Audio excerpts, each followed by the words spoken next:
So now we consider the dynamics of uniform circular motion. We've already talked about the kinematics. Kinematics, again, is just short for the math of motion. Dynamics is dealing with how forces cause those accelerations. For an object to be in uniform circular motion, we know that there must be a net force acting on it. This is none other than Newton's second law. We can see by looking at an object that's rolling around on a string that the force must be inward towards the center of that circle. Okay, so the idea behind this is Newton's second law tells us the total force, so the sum of all forces acting on an object is always equal to m times a.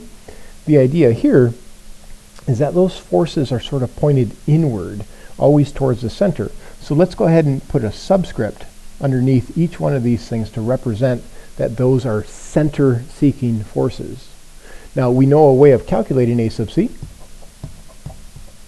A sub c can be calculated as v tangential squared over r, or it could be calculated as 4 pi squared r over t squared. Now this is showing us that the net force inward is proportional to the mass. If I have a more massive object here that's being whirled around in that circle, I see that I'm going to need more force to be able to allow it to travel in that circular motion. So it's a direct proportion. The net force and the mass are in direct proportion. If I double the mass, I would need twice the amount of inward force to produce that acceleration. Now we can also see that the center-seeking force is proportional to the square of the speed, and it's also proportional to 1 over the radius. Okay, so that's coming from this.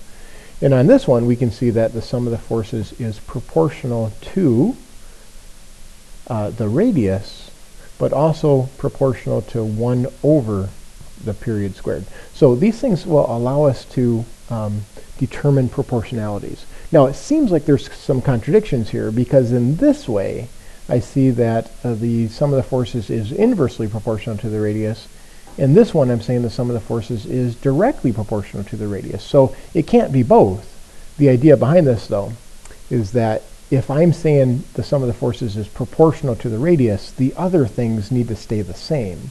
So the idea there is that I'd have to keep the same period, and then I would see that if I keep the same period of motion, the total force would be in proportion to the radius. Okay, so the period would have to be a constant there. Over here, if I say the sum of the forces is inversely proportional to the radius, that means that I'd have to keep the speed constant. So if I make the radius smaller, the total force inward would have to be bigger, but that's with the same speed. Okay, so we have to be somewhat careful here. When we talk about things being proportional, all other things have to be then constant in there for us to see that proportion work out.